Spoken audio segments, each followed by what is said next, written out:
C'est bon, c'est parti. Bien, bonsoir à tous. Merci de votre présence pour ce conseil municipal de rentrée, on va dire. Avant d'attaquer l'ordre du jour qui est relativement conséquent, plusieurs petites informations. La première, vous l'avez peut-être lu dans le journal, c'est la convention avec la police municipale qui a démarré au 1er septembre. Et j'ai eu hier qu'on appelle le premier copil avec la commissaire de police nationale, le responsable gendarmerie Louvier, plus l'adjudant-chef de la brigade de Pont d'Arche, le maire de Val-de-Reuil, moi-même, afin de regarder déjà le démarrage et puis surtout pour rappeler au service de sécurité nationale, gendarmerie et police nationale qu'en aucun cas la police municipale devait tout faire sous prétexte qu'on avait une convention. Voilà, donc ça a été bien entendu, ça a été bien acté. Vous dire aussi que j'ai signé la convention qui lie la police municipale à la plateforme de contravention. Ce qui fait que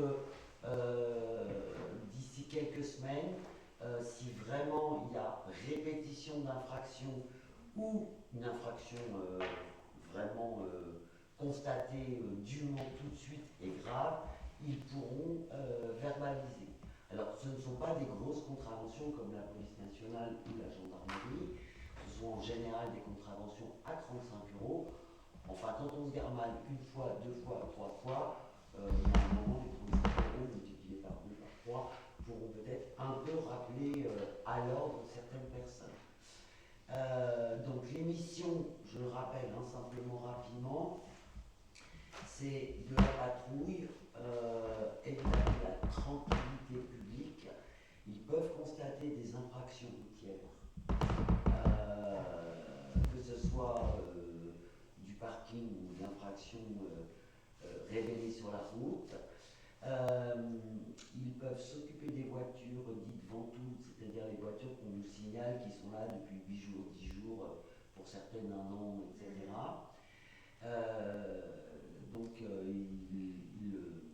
Ils envoient, ils récupèrent la plaque d'immatriculation.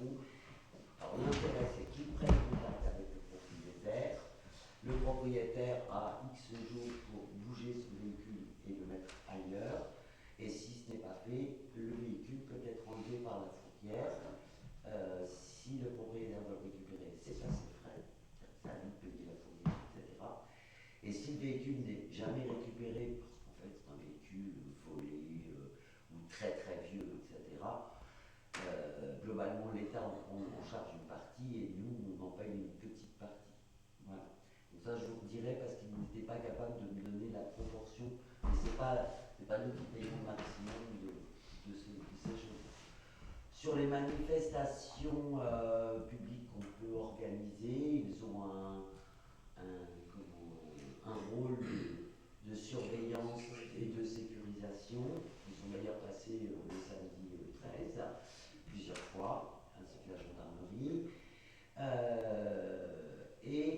L'autre intérêt de cette convention, c'est que Val-de-Reuil, mais comme Louvier, Pont d'Arche, etc., sont dans un réseau qui s'appelle les réseaux vifs violence intrafamiliale. Et de ce fait, de cette convention avec la police municipale, en fait, nous allons pouvoir rentrer dans ce réseau et donc pouvoir parler avec les forces de police d'événements que l'on connaît, qui nous sont remontés, etc. Voilà. Donc ça, c'est quand même un plus. La deuxième information, c'est que j'ai eu un appel de l'inspection de Val-de-Reuil qui, à la demande de la DAZEN, donc de l'inspection d'académie, et dans le cadre d'un projet européen assez développé, souhaite pouvoir donner accès gratuitement à différents cours de langue arabe, italien et le troisième est tellement improbable que je m'en souviens plus. Portugais. Finnois. Ah non, c'est beaucoup plus loin que ça. Russe. Non, attends. Mais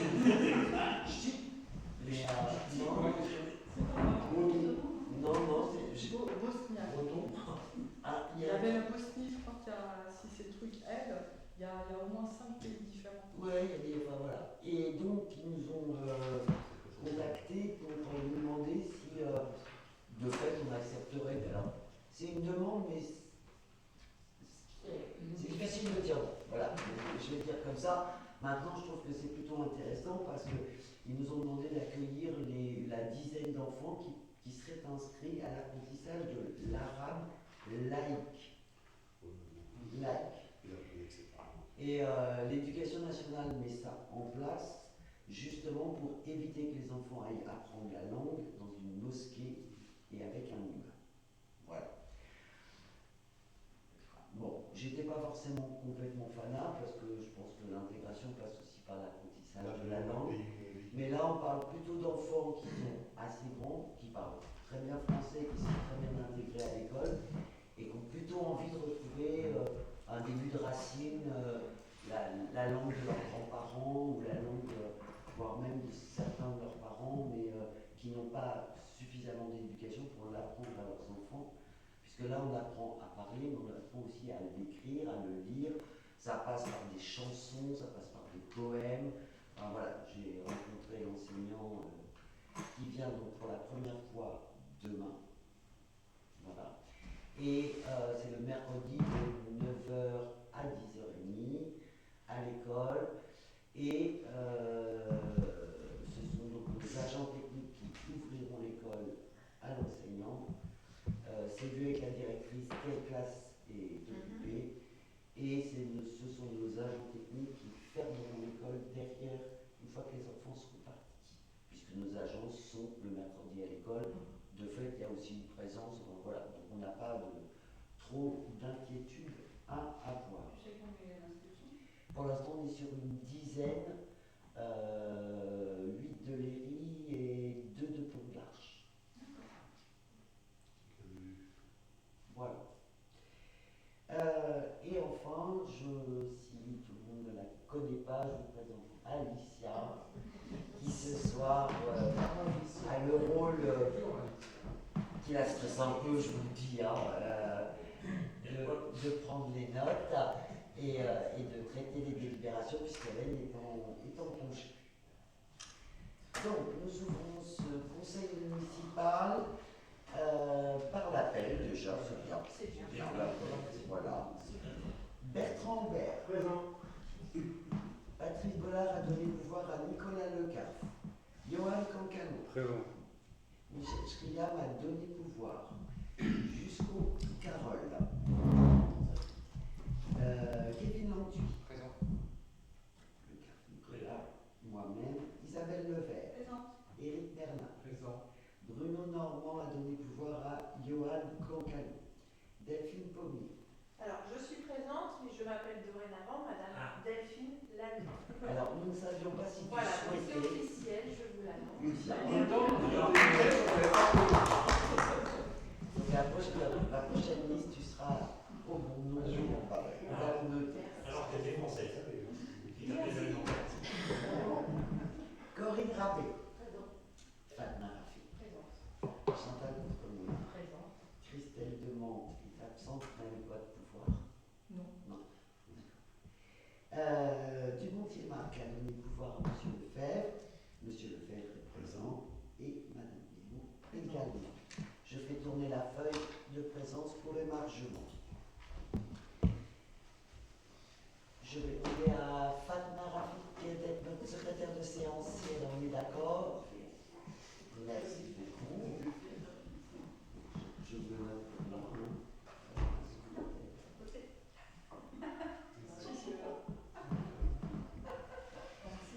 Et je vous propose donc d'approuver le procès-verbal du conseil municipal du 12 juin 2025 qui vous a été transmis. Je ne sais pas pas s'il y a des remarques, des questions, des incompréhensions dans ce qui a pu être écrit. Non. Bien, alors je vous invite à voter ce qui est contre, qui s'abstient. Je vous remercie.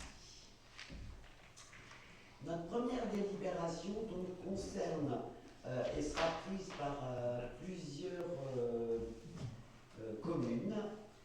Nous avons donc une société, la société Négoce Papier Carton, qui se trouve à Alizé, qui exploite une installation classée pour la protection de l'environnement et qui a jusqu'ici une nature d'activité sur le collecte, le regroupement, le tri et le transit d'un certain nombre de déchets dont vous avez la liste, déchets métaux ferreux et non ferreux, déchets batteries usagées, papier, carton, plastique, caoutchouc, pneus et bois, déchets verts et déchets inertes. La mise en balle de ces déchets est actuellement triée de carton et de plastique. Le traitement par broyage est réalisé pour fabriquer des combustibles solides de récupération. Et dans cette délibération, en fait, il est demandé l'avis de la commune sur l'extension des activités de cette société, puisqu'il propose le broyage des déchets métalliques, ferreux et de véhicules hors d'usage via un broyeur pour une capacité maximale quotidienne de 75 tonnes jour. Le broyage du bois pour une capacité maximale quotidienne de 50 tonnes jour. Le broyage du plastique pour une capacité maximale quotidienne de 5 tonnes jour. Et le regroupement tri de déchets non dangereux non inertes sur notamment les résidus de broyage automobile. Donc, la société dispose aussi d'activités annexes, qui est la location de bennes chez les clients et le transport de déchets dangereux type amiante et non dangereux par ses propres camions. Ce qu'ils font déjà, ça ils le font déjà. Ils ont donc une autorisation d'exploitation qui date du 25 novembre 2010. Et comme la société souhaite implanter, en plus de ses activités actuellement autorisées, donc le broyeur à déchets de fer, métaux et tout ce qui relève des véhicules, un broyeur à bois et un petit broyeur à plastique, ainsi qu'une installation de tri des résidus de broyage. Et donc ça passe par une nouvelle autorisation préfectorale, mais cette autorisation doit être validée par le vote des communes qui ont le droit de savoir, puisque même si nous sommes un peu éloignés d'Alizé, on est à la limite du périmètre, tout à fait, et que par ailleurs, cela peut provoquer, alors chez nous ça ne provoquera pas, mais ça pourrait provoquer un peu plus proche d'Alizé des passages de camions supplémentaires, etc. Voilà, donc on nous demande un avis, alors sachant aussi que vous avez eu une partie du dossier, cette délibération, ce dossier de demande est assujetti aussi à des mesures de suivi. C'est-à-dire qu'ils ont un certain nombre de contrôles au regard des matières qu'ils utilisent et qu'ils transportent.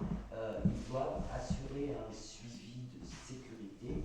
Donc ils décrivent dans tout le document, je ne reprends pas tout le document, parce qu'il est, je crois qu'il y a 75 pages, ça sera un peu long à lire. Alors moi j'ai lu. Il y a des mesures de suivi qui sont plutôt rassurantes, puisqu'il y a vraiment un contrôle très pointu et sur les tonnages et sur les matériaux reçus et comment les matériaux repartent, sous quelle forme. Et voilà. Donc pour moi, il n'y a pas forcément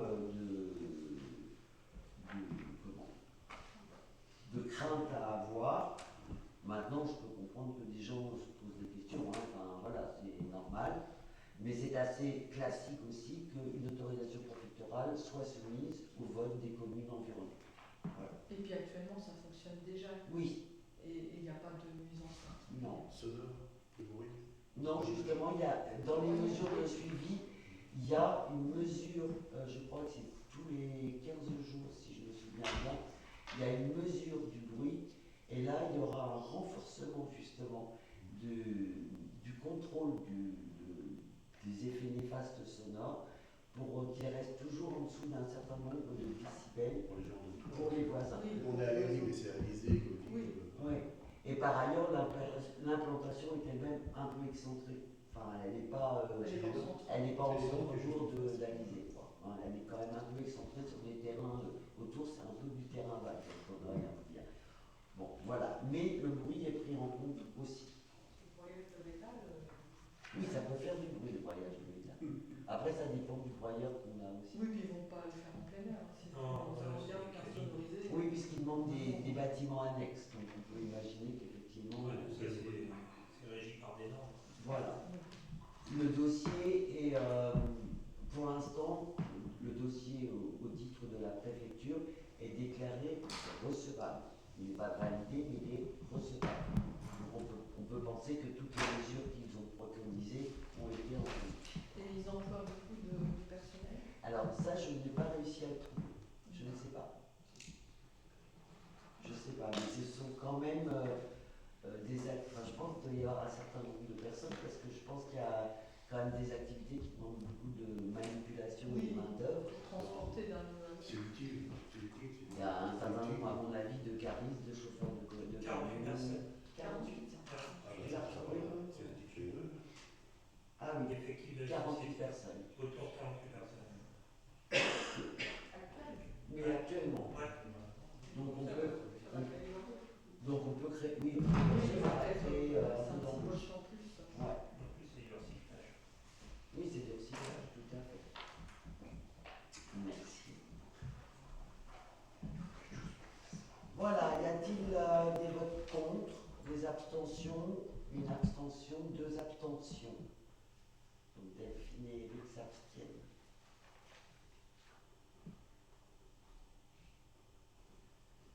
Alors là, je vais vous poser trois délibérations qui sont un peu compliquées. Bon.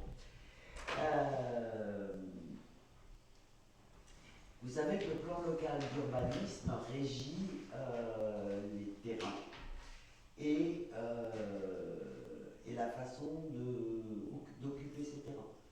Il y a les zones urbaines constructives, il y a les zones naturelles inconstructibles, il y a les zones inondables, il y a les zones jardins. Voilà. Et régulièrement, quasiment tous les ans, il y a ce qu'on appelle des modifications de ce PLU pour l'ajuster, alors soit parce qu'il y a des demandes particulières de communes, soit pour rentrer un petit peu dans les clous de construction à venir, où le PLU avait, alors ça vous allez voir c'est votre cas, avait prévu des opérations d'aménagement dont on sait qu'elles ne se feront pas, et en fait on demande à ce que ça soit retiré des De la opérations. programmation. De la programmation, exactement. Parce qu'il y avait des objectifs avec ça d'habitation, et on ne Exactement. peut pas les tenir si en fait ça ne se fait pas. C'est ça. Et donc le PLU vient se modifier, alors c'est souvent à la marge, hein. C'est un bout de terrain ici, c'est un bout de terrain là, etc. Ça sera pour ce cas-là la dernière modification, puisqu'en 2026, par contre, on rentrera en révision du PLU, qui est là une grosse machine de guerre, puisqu'on reprend le PLU, on rebat les cartes complètement, c'est-à-dire que quelqu'un qui a un terrain aujourd'hui, je vous donne un exemple, quelqu'un qui a aujourd'hui un terrain au fond de sa propriété qui est classé en jardin, eh ben, il ne peut pas le vendre pour que quelqu'un construise sa maison. Et ça ne peut pas être une modification du PLU. C'est forcément, pour que cette partie jardin soit un jour constructive, il faut attendre la phase révision, la grosse révision du PLU. Voilà. Et dans ce cas-là, il ne s'est pas dit que ça sera accepté. On peut le laisser en jardin. On peut le laisser en jardin. J'ai jamais payé au jardin. Non, mais exemple-là parce qu'on a de plus en plus de gens qui Il y a plus de Spéculateurs, spéculation par il y celle. a des petits spéculateurs, il y en a toujours. Mais il n'y a pas toujours un accès par l'arrière. Et le problème, c'est que si on n'a pas de vrai chemin goudronné, bah après, il n'y a pas de poubelle, il n'y a pas de pied. Ah, mais de toute façon, dans ce cas-là, c'est pas construction. C'est- Parce qu'il y a quand même. Le fond de jardin, il peut devenir constructible à condition qu'il y ait de la défense incendie, qu'il y ait un plateau de retournement pour les ordures ménagères, qu'il y ait un accès libre, etc. Enfin, bon, vous Il voyez, y a des conditions, quoi. il y a des conditions. Donc, de fait, cette prévision, elle interviendra en 2026 et en général, elle prend plus d'un an et demi. Hein, voilà. Là, on est sur une modification. Alors, cette modification, je vous ai envoyé le document. Elle concerne plusieurs communes, mais surtout, je vous invite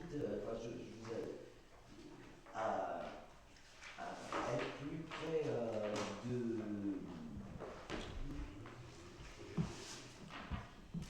de notre commune sur les rivages. Les autres aménagements, j'ai envie de dire, les autres communes, enfin, moi je veux bien les voter parce Non, mais que ce qui est intéressant, c'est de voir ce qui se passe ici. oui, parce que les autres communes, sauf à très bien connaître l'endroit, etc., je vous avoue que j'ai regardé, je vois à peu près où c'est, mais j'ai pas d'avis sur la question parce que c'est pas moi qui l'ai On vu. n'est pas concerné. On n'est pas concerné. Alors, sur l'OAP, quand le PLU a été fait, il y a eu 2 zones d'OAP qui ont été définies par le PLU. La première zone, c'est globalement le terrain de M. Duhamel, des anciens bâtiments Duhamel, avec, dans l'OAP, le terrain de la case Bishop. Et l'autre OAP est le terrain qui est rue du 11 novembre, en fait, qui est l'arrière dans la rue du 11 novembre du grand terrain qui appartient aujourd'hui au Aubert et qui a le chemin, les sentiers derrière. Hein. Voilà. Alors, sachant que tous ces OAP ont été faits sur des terrains privés, ont été définis sur des terrains privés et ne rendent pas obligatoire par les propriétaires l'aménagement ou la vente de cette zone. Ils font ce qu'ils veulent. Mais simplement, on dit, si un jour c'est vendu, il faut que ça devienne un terrain avec une opération d'aménagement programmé. Parce qu'il y a des règles comme ça à respecter. C'est ça. Et donc là, ce qui nous concerne pour ce soir sur cette modification, c'est le fait que l'OAP Duhamel Bishop, ils n'ont jamais réussi, quand M. Duhamel a voulu vendre, ils n'ont jamais réussi à s'entendre, parce que Il y a des raisons. le propriétaire de cette case en voulait un prix très exorbitant, sachant que c'est un terrain qu'on estime sur lequel il faudrait faire à peu près 400 000 € de dépollution. Et donc, ça ne fonctionne pas, il a été décidé. Donc, ce qui Bishop, c'est pas Bishop, c'est le nom du propriétaire, c'est comment? Délicaillard. Voilà, c'est pas Bishop. Et donc, non, c'est parce que pour les Lérésiens, ça parle plus Bien sûr. que. Monsieur Duhamel, vous avez laissé entendre beaucoup de choses. Et donc, ce terrain étant complètement pollué, ne peut pas rentrer en fait dans l'opération d'aménagement programmé. Donc, ce qu'il vous est proposé, en fait, c'est d'enlever cette partie là, c'est-à-dire de rescinder l'OAP, d'enlever ce terrain De rester juste sur les terrains du Duhamel. et de rester juste sur les terrains du Voilà. Hamel. Voilà. Sur l'autre, pour l'instant, rien ne bouge, mais parce que on n'a pas de. Comme les propriétaires ne souhaitent pas vendre, hein, eh ben, il n'y a pas d'urgence. Non, mais c'est ça, il n'y a pas d'urgence. Et, Et en plus, alors c'est la que. fille qui a repris. Donc, Oui, et puis le terrain appartient aux petits-enfants, à la maman, enfin, c'est compliqué. Donc, ils ne souhaitent pas vendre, voilà. Et il n'y a pas d'opération, justement, à court ou moyen terme. Donc, l'idée, c'est que si ça doit être travaillé, on attendra la révision. Voilà. Par contre, sur cette zone-là, Ça bloque aujourd'hui M. Duhamel sur un devenir possible de son terrain. Et donc, il a été assez pressant auprès de l'aglo pour dire il faut que ça soit une vraie modification. Bon, ça gênait pas l'aglo, ça ne nous gênait pas nous, ça gênait personne, donc on a décidé qu'on le présentait dans la modification numéro 5 et que si vous en étiez d'accord, eh bien c'est quelque chose qui passerait et qui ferait qu'on resterait sur juste le terrain de M. Duhamel. Voilà. Constructif. C'est constructif. Pour le moment, constructif. Oui, c'est constructif. Mais ça l'est déjà. Non, non, c'est ça, mais les fouilles qui avaient été faites dans ce terrain, vous avez été là. Alors, il y a eu ce qu'on appelle un pré-diagnostic qui a montré pardon, qu'effectivement il y avait pour à peu près 500 000 euros de fouilles. Donc pour l'instant, le promoteur qui avait été ciblé par M. Duhamel, qui voulait assez cher de son terrain par ailleurs, acheter l'éponge parce qu'il n'avait pas les moyens d'absorber et l'achat du terrain et les fouilles et la construction et l'aménagement de ce terrain. Pour autant, M. Duhamel a toujours un projet sur ce terrain-là et c'est pour ça, alors, pas un projet immédiat non plus, mais il souhaitait pouvoir se dégager de cette OAP-là. Voilà. Mais M. Delicaya de lui-même ne va pas faire quelque chose. Ah non, pas. Mais non. Parce que dès qu'on fera une étude de sol, on va trouver tellement de trucs que Non, ça c'est sera des intéressant. voitures. Peut-être des voitures, peut-être des cadavres, on sait pas. Il y a un bateau aussi, si ça vous intéresse, il y a un bateau. Moi, je suis allé le visiter, c'est assez étonnant. Assez étonnant. Actuellement, c'est loué à une entreprise qui dépose du matériel type rambarde, bout d'échafaudage, etc. D'un monsieur qui n'est pas du tout d'ici. Enfin, voilà. Voilà. Après, sur les autres modifications, hein, on a Amfreville-sur-Iton, où on est plutôt sur la protection d'espaces boisés, pour faire rapide. À Cricboeuf, on est sur la création l'autorisation d'un aménagement sur un terrain agricole, mais sur la construction en fait d'un nouveau bâtiment agricole. Là. Alors qu'il n'était pas constructible parce qu'en zone agricole, mais voilà, comme c'est une exploitation. Sur le Vaudreuil, c'est une extension du linéaire commercial, c'est-à-dire que ça donne l'autorisation d'avoir plus de commerce sur une certaine longueur. Alors, sur Louviers, il y a l'identification d'anciens bâtiments agricoles pouvant faire l'objet d'un changement de destination pour un projet touristique. Donc là, on retombe plus sur l'urbanisme ou de bourg. Il y a un emplacement réservé qui est supprimé puisque la commune n'a plus de projet dessus. Il y a l'identification de 2 pigeonniers. Voilà, et là c'est où il y a un périmètre d'études qui est nommé autour du quartier de la gare. Ils instaurent un zonage précis et des règles spécifiques pour encadrer la sédentarisation des gens du voyage. Ça, il y a un certain nombre de communes qui ont fait cette demande-là. On n'est pas particulièrement touché, mais il y a un certain nombre de communes où en fait les gens du voyage se sont installés, sédentarisés, ils vivent là, mais pas forcément dans des choses en dur. Et donc l'idée c'est d'amener dans le PLU des petites notions pour les amener petit à petit à construire en dur et durable plutôt que ce qu'ils ont actuellement.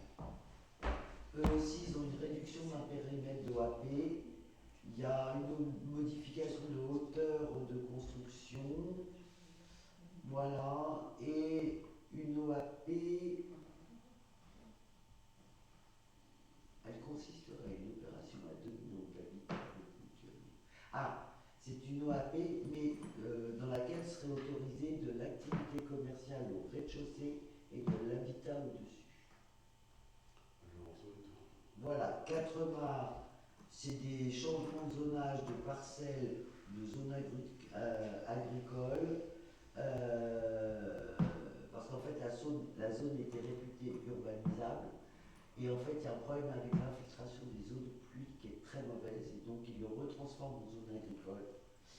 À Saint-Pierre-du-Vauvray, on est pareil. On repasse d'une zone U en zone naturelle pour assurer la préservation environnementale autour des maisons qui ont été construites. Et sur Val-de-Reuil, mais ça concerne la base de loisirs, vous savez, il y a eu le bassin d'Aviron qui a été construit, et donc les parcelles constituant le bassin et les environs seront classées en zone naturelle de loisirs. Voilà, c'est exactement ça la modification du PLUI 5. Donc ce qui nous revient aujourd'hui, c'est que nous pouvons donner un avis favorable, plein et entier.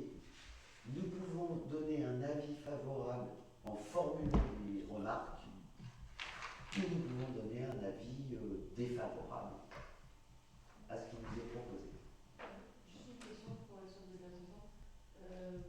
Là, on va rendre un avis par rapport à une demande de modification des terrains du Hamel. Si on n'y avait rien eu, en fait, naturellement, ça se serait fait en 2026. Tout à l'heure, tu as dit que c'était révisé en 2026 sur une durée de 18 mois, c'est ça? Oui. Donc là, en fait, si la méthode n'a pas eu la demande, ça aurait pu se faire naturellement au moment Alors, non, maintenant presque 2 ans. Quoi. Okay. Et je pense que là, la Le temps de réétudier et tout ça, après oui. ça bloque tout. Oui, c'est ça. Un PLUI, c'est très long à reconstruire à chaque fois.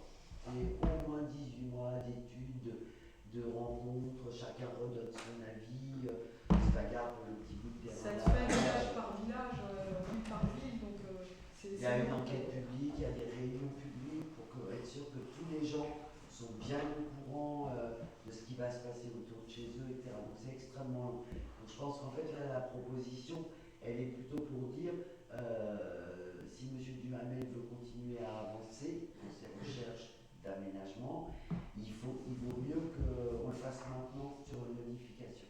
Voilà. Ça permet de débloquer tout de suite. Oui. Et puis ça délie de ce terrain qui est connu, qui nous permettra pas de faire quelque chose, sauf un jour un parc peut-être, mais ça s'arrêtera là. C'est pas trop d'argent. Oh si, à la fin, ça se présentera.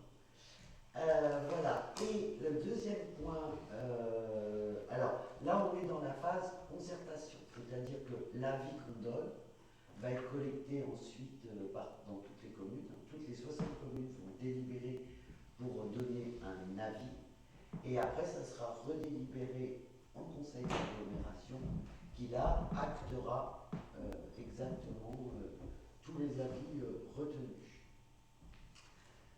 Et dans le même document, et là nous sommes un peu concernés, mais pas dans cette modification-là. Moi je pensais que ça allait être intégré là.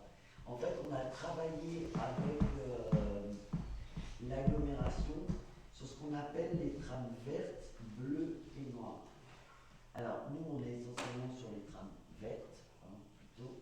Les trames bleues, c'est le ruissellement, alors c'est une rivière, donc c'est le ruissellement des eaux. Et qu'on ne fasse pas des choses dans le PLUI qui empêchent ces eaux de s'écouler naturellement. Voilà. On est peu touché parce que le ruissellement il est assez naturel ici, il vient de la forêt, il descend, puis il va vers la rivière. Mais, et puis on ne construit pas en bord de rivière. On ne construit pas en bord de rivière. Et de toute façon, les aménagements qui ont été faits, peut-être certains seraient à réviser un peu, je pense à la rue de la Forêt notamment, qui a été retravaillée, mais globalement les trames bleues se passent bien ici. Alors sur les trames vertes, c'est l'idée qu'on garde des bandes de terrain, des corridors qui permettent en fait d'avoir toujours cette trame verte entre ce que nous on appelle la forêt et la rivière, pareil, et quelques trames vertes aussi dans l'autre sens. Il se trouve que dans le sens Pont-de-l'Arche-Val-de-Reuil, pour faire court, les trames vertes elles existent déjà et elles sont plutôt des fonds de jardin, des terrains classés jardins, etc. Donc des choses auxquelles on ne touchera pas en fait. Et la trame verte principale est celle qui est prévue. En fait, quand vous êtes à l'entrée de Léry, rue du 11 novembre, il y a le terrain qui est au-dessus appartient à Val-de-Reuil et se doit d'une continuité. Et nous, sur le terrain donc, que nous avons racheté à l'État, nous nous engageons à maintenir toute une bande qui soit une trame verte. Sur les terrains qu'on a rachetés de l'autre côté rue de Verdun, on a gardé une bande de 10 mètres de large qui est la fin de cette trame verte et qui emmène jusqu'à la rivière. Et donc en fait, l'engagement qu'on prend, en fait, c'est de dire qu'on maintiendra et qu'il n'y aura pas de construction sur ces trames vertes pour laisser comme ça des couloirs verts à travers la commune qui permettent alors à des petites bestioles, mais aussi aux humains, voilà, d'être dans un milieu plus naturel et respectueux de l'environnement. Et les trames noires, ce sont, alors ici ça se voit moins, mais les trames noires, c'est l'idée qu'il y ait des endroits qui restent sans lumière une partie de la nuit, parce qu'on a une nuit noire la nuit. Là aussi, pour permettre à certains insectes ou à certains oiseaux, de chauves-souris, etc., d'avoir un habitat qui correspond. Il se trouve que nous fermons la lumière entre 11h30 et 5h du matin. Nous avons en fait des trames noires qui redeviennent naturelles parce que nous respectons en fait le temps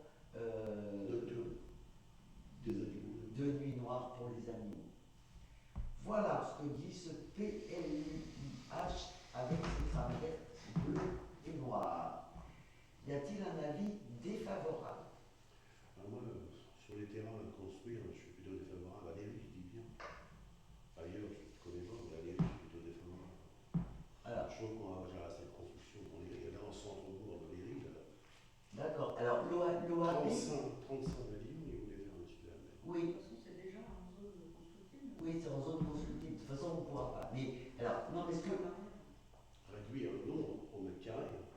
Alors, c'est une OAP, pour l'instant, c'est une OAP, comment on appelle ça, construction logement. Voilà.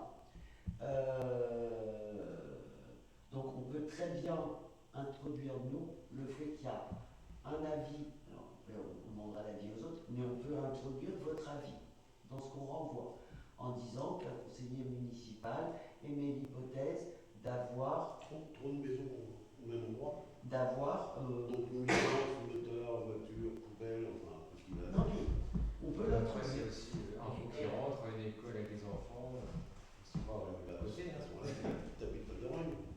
T'habites pas pas forcément. Ah oui, mais on pense à la survie de l'école quand tu dis ça. Oui. C'est qu'on va à Val-de-Reuil, mais s'il n'y a pas de construction, à un moment donné, les élèves vont aller à Les Val-de-Reuil. organismes sont vendus tout le temps, c'est des jeunes couples qui s'installent. Il y a peut-être un petit trou, un moment, mais ça. Pas tant que ça. C'est cher pour les jeunes dans la maison. Alors moi est-ce que je vous propose qui donne un avis favorable? Alors je vous propose qu'on renvoie merci. Donc on a un avis favorable sauf un conseiller municipal qui émet la réserve du nombre de logements sur l'OAP. Ça vous va? Très bien, madame. Bon, eh ben on le fait comme ça.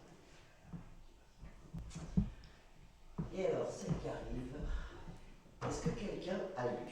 Attends, je vais m'amuser. A lu ça? La une, j'ai en diagonale. Oui, c'est ça. Alors là, C'est très difficile à comprendre. Diagonale et pointillé. Alors, moi je l'ai lu au moins 10 fois. Explication de ce qu'on a déjà C'est fait. ça. Je l'ai lu 10 fois. J'ai essayé de faire un résumé. Je me suis dit, j'y arriverai jamais. Et puis on n'est pas concerné ici. Bah si. Si, Ah, bah, on si. pas là. Ah bah si. Dans la liste, il n'y a pas les livres.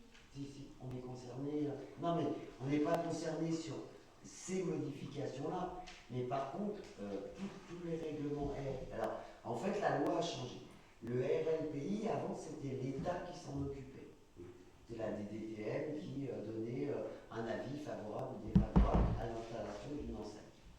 ils ont tout redonné aux communes. Les communes ont dit à l'AGLO, là, il va falloir nous aider, parce que comment nous, on épluche le règlement, etc. Donc il a été proposé par l'AGLO de retravailler un peu le règlement du RLPI. Donc globalement, ce règlement porte sur deux aspects. Un, on zone les territoires en fonction de très urbains jusqu'à très rural. Voilà. Il y a 5 zones possibles.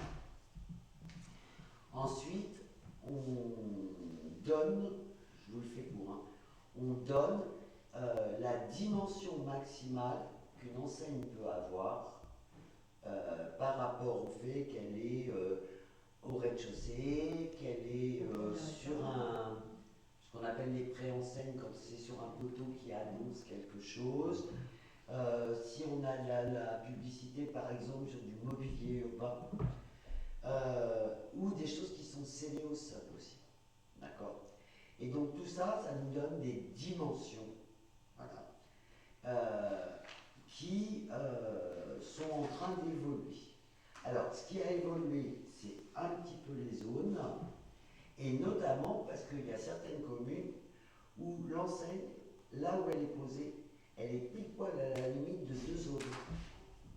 Et donc, le commerçant qui souhaite mettre son enseigne dit, mais moi, est-ce que j'ai le droit à la zone 1 ou est-ce que j'ai le droit à la zone 2? Donc la première modification, c'est de considérer que pour les enseignes, ce sont les dispositions de la zone la plus restrictive qui s'appliquent sur l'ensemble de la parcelle ou de l'unité foncière.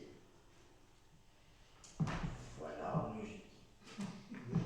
Donc ça, c'est la première chose. La deuxième chose, c'est que, je vous dis que ce qui est important, parce qu'il y a des petites phrases, c'est vraiment...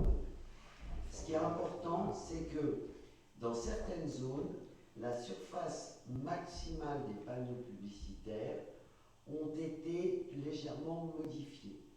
Globalement, les publicités murales et au sol, en zone 2 et 3, en zone 2, pardon, faisaient normalement maximum 4 mètres carrés, et là, ils sont revenus à 4,70 mètres carrés.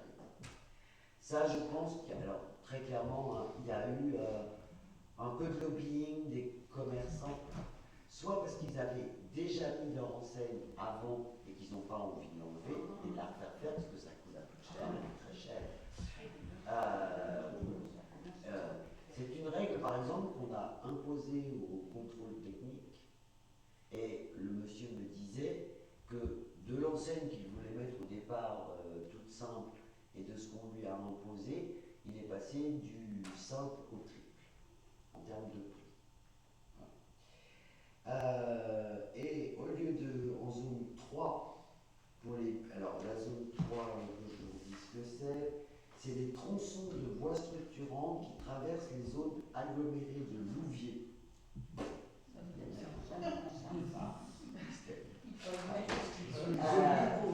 Et donc il passerait de 8 mètres carrés à 10 mètres 50 carrés. Voilà. Ça rappelle, ça nous intéresse, ça rappelle aussi que toute enseigne en zone classée bâtiment de France doit être vérifiée par les bâtiments de France. C'est important de le rappeler aussi, hein, parce que voilà. Et il y a tout un truc sur les publicités lumineuses qui doivent donc respecter des normes techniques fixées par arrêté ministériel et qui portent sur la luminescence moyenne à ne pas dépasser pour justement ne pas créer troubler des crânes noirs par exemple et faire de la nuisance visuelle, voire parfois un peu dangereuse parce que une vitrine trop éclairée, quelque chose de trop violent, ça peut gêner dans la conduite de la... Ah bah normalement elle devrait être éteinte. Ça alors là... Voilà. Après c'est vraiment des ajustements. On rappelle que les bâches comportant de la publicité sont interdites. permanence. Ça dépend Mais, de comment. Un peu compliqué. Occasionnellement, oui, mais pour Occasionnellement, c'est pas complètement. Si, c'est complètement interdit. Bah, je viens de le dire, attends. Oui, oui. Les images comportant de la publicité sont interdites sur l'ensemble du territoire. La publicité, oui, mais si tu fais une exposition temporaire, culturelle, etc., ça, on a le droit. Oui, oui. On a le droit de faire de l'information sur une bâche comme on fait à l'entrée du village, parce qu'on sait qu'elle va y rester 2-3 jours et que voilà. Par contre, les bâches permanentes qui resteraient et qui font de la publicité pour une grande enseigne, quelle qu'elle soit, sont interdites. Ça, c'est sûr. Voilà. Enfin bon, si vous voulez vous endormir correctement, vous lisez ça juste avant de vous coucher. Normalement, Et il n'y a rien qui dit que les panneaux publicitaires sont interdits, quoi. alors s'il y a des zones où ils sont quasiment totalement interdits. C'est-à-dire que normalement, ici, on n'a plus le droit de mettre de grands panneaux publicitaires dans un champ. C'est Voilà. normal. Et sur une... alors ça fait beaucoup hurler les grands centres commerciaux, mais on n'est pas très très concernés. Mais par exemple, vous voyez, quand vous arrivez sur Tourville, il y a une route où vous avez un panneau tous les mètres sur une enseigne, etc. Et ça, normalement, ça devrait être interdit. Mais si leur PLUI n'a pas intégré ça, ils sont encore juste à la limite, quoi. Mais ils y viendront parce que... Parce que quand on va dans un centre commercial, on sait où on va, quoi. Enfin, Oui, puis on peut avoir une signalétique, mais la signalétique, elle est normée, elle est pour tout le monde. dans le centre. Oui, mais pas avant. Mais pas avant. Oui. Alors, sauf quand vous cherchez des centres désespérément sur le département. Allez à l'idole, hein. Mais c'est dommage parce qu'ils payaient des impôts si c'était au mètre carré. Donc, c'était- ouais. Eux, dans le trou, après. Non, mais Ah, vous étiez imposés fort. Alors, il n'y a pas encore beaucoup. Nous, par exemple, on n'a pas mis de taxe sur les enseignes, par exemple. Il n'y en a pas ici. C'est que Sanofi, il fait une taxe énorme sur l'enseigne de Sanofi. Ah ben oui, parce que Val d'Or, il l'a mis en place. Nous, on ne l'a pas mis en place et il y a très peu de communes en fait, qui l'ont mis en place. Parce que c'est assez cher et en fait, ça vient plutôt gréver le budget des commerçants. Et dans une commune comme la nôtre, voilà, si on en rajoute un impôt et une taxe, c'est pas les idées des Bon, la seule que je règle de voir partir, c'est la grosse qui est sur la carrosserie. Pour être clair. Voilà. Y a-t-il des avis défavorables sur le RLP? Il y a les couleurs, il y a le format, il y a tout. Ah oui, il y a tout. Non, non, il y a tout. Voilà. Ben, non, mais le règlement a au moins l'avantage, justement, que dans le temps, ça limite le nombre de panneaux, ça limite la grandeur, les couleurs, enfin, je pense que ça Ça va... permet de cadrer. Oui, je pense que ça va, au fur et à mesure du temps, on va arriver à mieux réglementer et que ça soit plus joli. Je pense. Je suis d'accord. Y a-t-il un avis défavorable? Une abstention? Je vous remercie. Toujours pour l'agglomération. Il y a eu ce qu'on appelle une CLET, une commission locale d'évaluation des charges transférées sur la modification d'intérêt communautaire, qui a donc dissous le syndicat intercommunal de musique, de danse et de théâtre d'Éric Satie, Pont d'Arche, et le transfert de l'école de musique et de théâtre de Louviers. Donc en fait, l'aglo a repris la gestion et l'entretien, etc., de l'école intercommunale de Pont-de-l'Arche et de l'école de Louviers. Comme tout transfert de compétences, on arrête les comptes à un moment T. On dit l'école de musique, elle coûte tant à l'année, tout compris, l'entretien des bâtiments, les salaires des professeurs, etc., etc. On arrête à une somme à un temps T, et dorénavant, dans la dotation que l'aglo donne à cette commune, ou à ces communes, on retirera cette somme arrêtée à un temps T. Ils n'auront plus cette somme-là.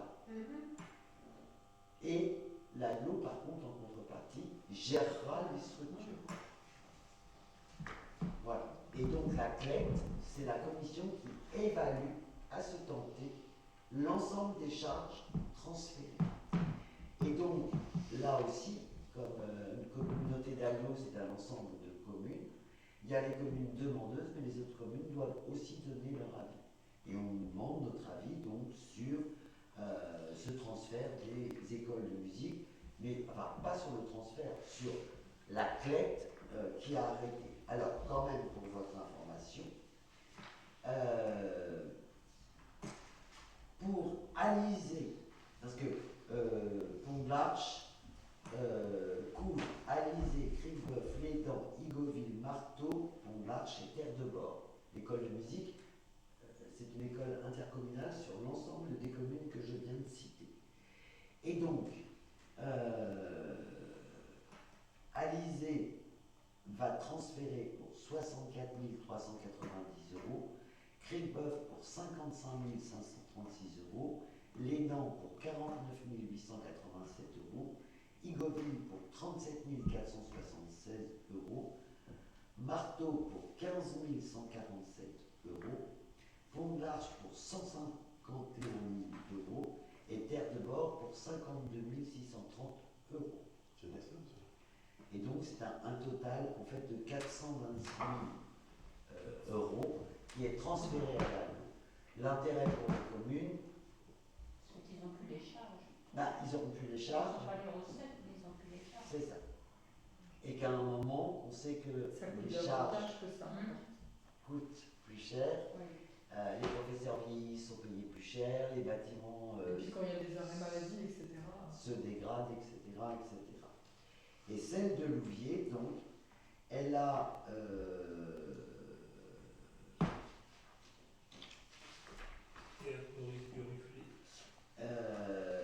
l'AC de 2025.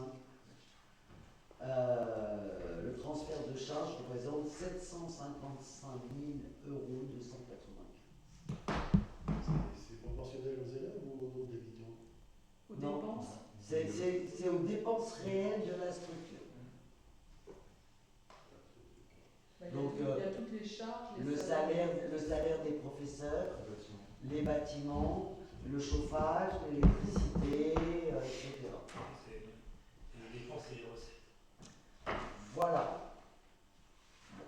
Alors vous allez me dire, vous n'êtes pas concerné, mais voilà, toutes les communes doivent délibérer.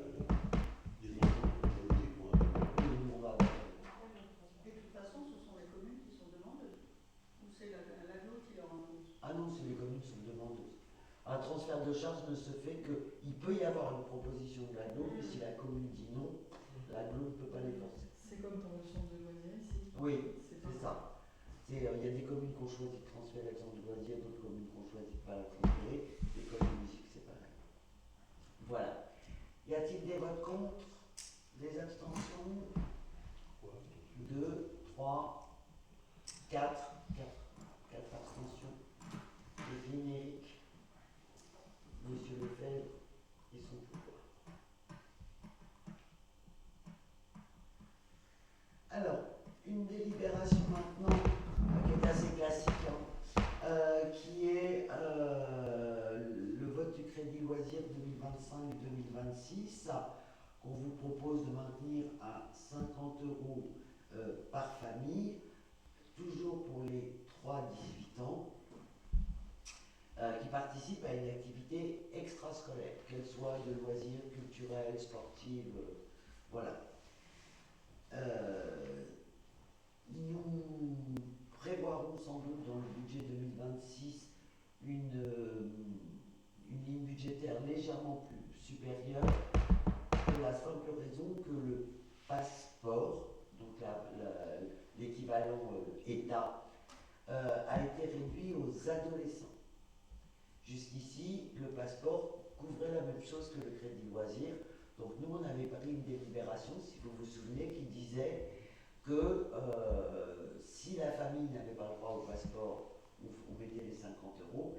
Si elle avait le droit au passeport, on venait en complément, une licence qui coûtait 90, ils avaient déjà 50 du passeport, nous on mettait que 40. Voilà. Et dans la commune, il y a eu un certain nombre d'enfants quand même qui ont fait appel aussi à ce passeport. Pour avoir ce passeport, en fait, il faut toucher la rentrée scolaire ou percevoir la EEH, qui est pour les enfants porteurs de handicap. Voilà. Et en fait, cette année, ça a été réduit au sein de adolescents, je crois que c'est 13-17, sauf pour les jeunes porteurs de handicap où elle a été étendue à 30 ans. Mais nous, on n'est plus concernés puisque nous, on s'arrête à 18. Donc on prévoira peut-être une ligne budgétaire légèrement supérieure parce qu'on voit bien qu'il y a beaucoup moins de familles qui vont pouvoir percevoir le passeport et donc forcément ils vont venir chercher les 50 € des crédits loisirs. Voilà. Y a-t-il d'autres questions? Des votes contre? Des abstentions? Je vous remercie. C'est 14-10. Et il faut être bénéficiaire de l'allocation de rentrée scolaire. Donc ça veut dire que pas toutes les familles en fait.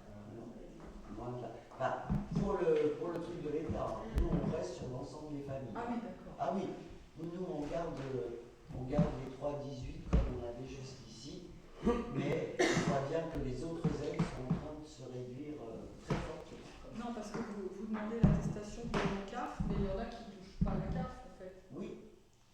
Donc ils ne pourront pas la fournir s'ils n'en touchent pas. Non, mais c'est juste s'ils ont l'allocation de rentrée scolaire, Oui.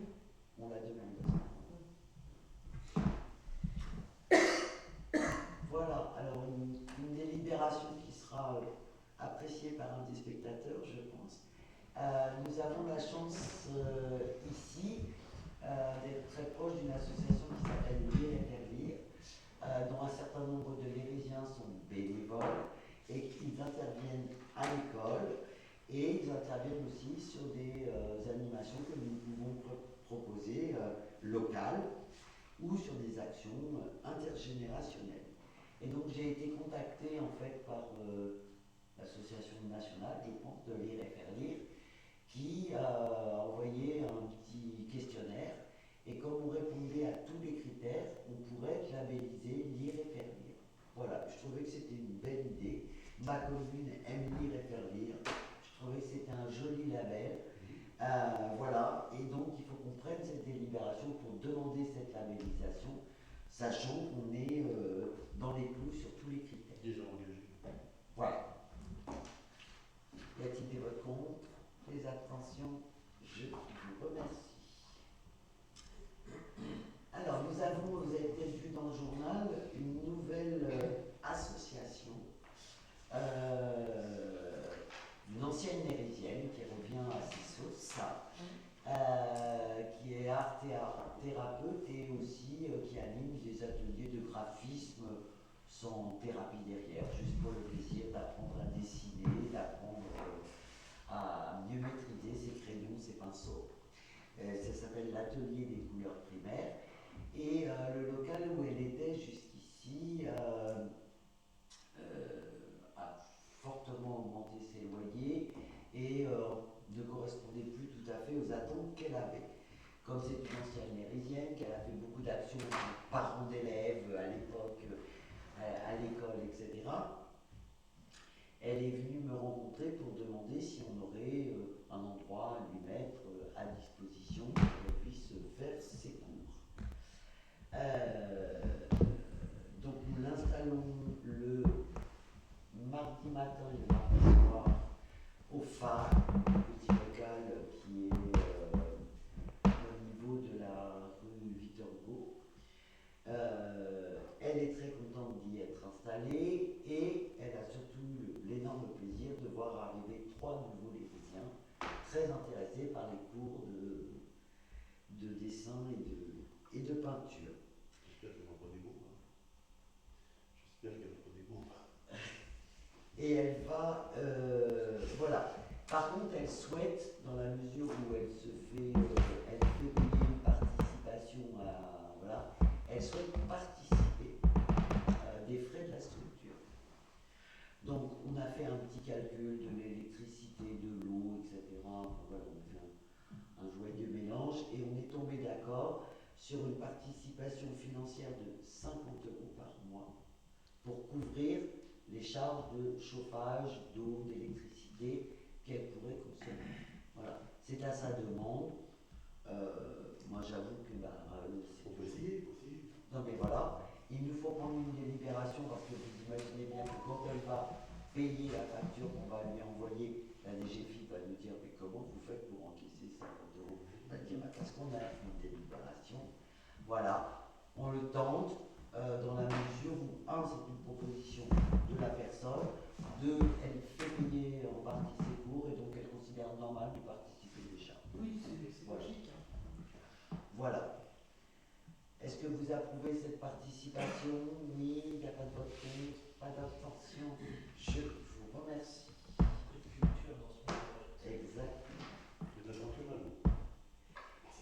C'est plus rigolo. Alors, je reviens vers vous dans la délibération suivante sur les travaux de la salle Nicolas Poussin et vous propose une délibération qui annule la précédente prise sur l'emprunt que nous souhaitions faire pour financer l'investissement représenté dans ces travaux, car nous avons eu un certain nombre de bonnes nouvelles. Donc nous avons obtenu 100 000 euros de l'AGLO au titre du fonds de concours de la rénovation énergétique et nous avons obtenu de l'État au titre du fonds vert 231 360 euros de subvention. C'est pourquoi je vous propose d'annuler la subvention où nous proposions un emprunt de 450 000 pour le baisser à 350 000. C'est un prêt donc de 25 ans. C'est long quand même. Après 25 ans. Oui, mais c'est de l'investissement sur le bâtiment. Ouais. Quand vous achetez une maison, vous achetez pas 60 ans. Mais c'est du bâtiment et globalement, alors on travaille avec la Banque des Territoires et pour ça, et eux disent que globalement sur une rénovation énergétique et une rénovation, enfin vous aurez l'occasion de voir, hein, vraiment totale, 25 ans c'est pas long. Voilà, on considère. Bon. L'index c'est le livret A.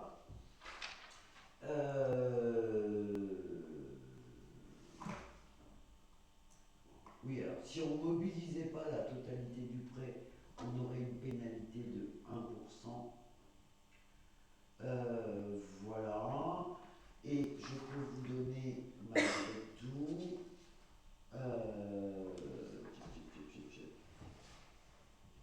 On est sur des échéances trimestrielles de 4 500 euros. Et les taux d'intérêt, c'est Alors, le taux d'intérêt, il est à 2,10. C'est un beau taux.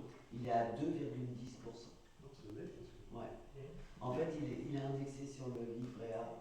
Et comme le livret A est à 1 et quelques, voilà. On est. Voilà. Voilà. Et je rappelle qu'en 2027, tous les autres crédits de la commune s'éteignent. Donc, je pense que c'est le moment de le faire. Surtout Oui, à sur ce 25 ans, il va appeler la maison connue. Bah, c'est non, ça. parce que des trimestrialités à 5, enfin même pas 5 000, à 4 500, Ça passe quoi. franchement, ça passe dans n'importe quel budget. Quoi. Ça pose pas de problème. C'est pas. Et au départ, on paye quand même évidemment des intérêts. Hein. Mais enfin voilà, le tableau d'amortissement que j'ai, il est. Et si un jour il y a une bonne âme qui donne de l'argent à la commune, Alors on peut rembourser en anticipation. On a regardé Petit Berry, ils ont bien eu 1 million d'euros.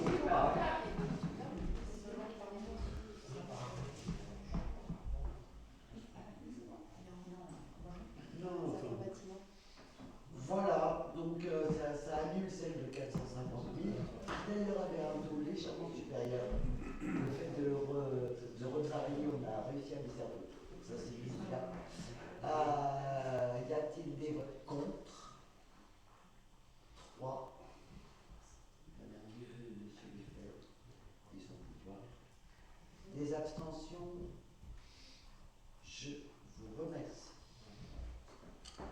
Et comme nous avons déjà beaucoup de demandes de location pour 2026 pour la salle Nicolas Poussin, je vous propose que nous votions dès ce soir les tarifs de la location de cette salle rénovée. Alors, nous avons pris le temps de regarder le prix des salles de même tout autour. Voilà. Pour s'apercevoir que je vous propose un tarif unique de 500 € parce que globalement, c'est à peu près la moyenne qu'on a trouvée autour. Un tarif unique, peut-être on vous propose aussi de ne plus avoir un tarif lérisien et non lérisien. Pourquoi? Parce que quand vous prenez les contrats de location, il y a que des lérisiens qui louent, même si après ce n'est pas des lérisiens qui sont dans la salle.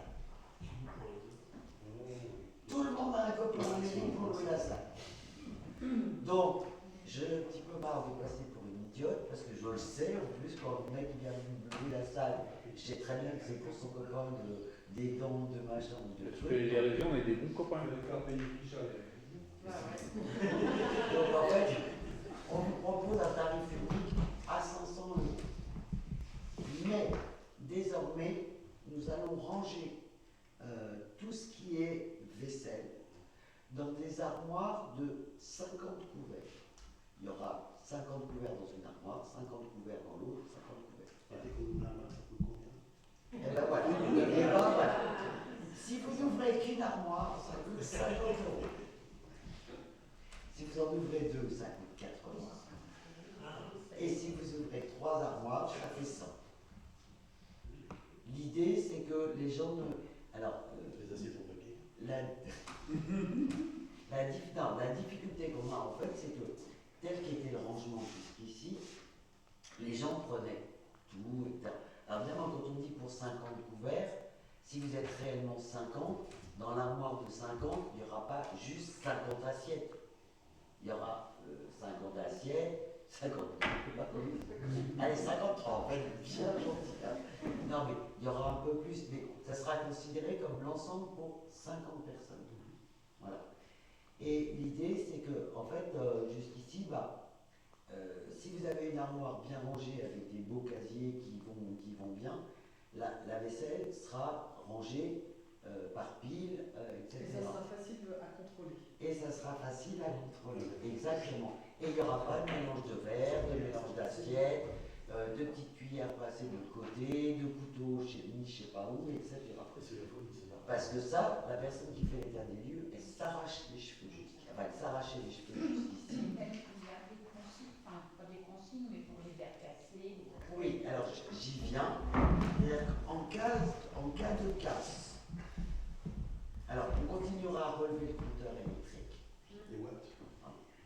Et avec appliqué au tarif en vigueur. Et en cas de casse ou de détérioration, la vaisselle et le mobilier, armoire, banque d'accueil, matériel de cuisine, seront refacturés au prix en cours du fournisseur avec une majoration de 10% pour amortir les frais de port. Okay. Ça fait combien la fourchette? Ça fait 57 € la fourchette.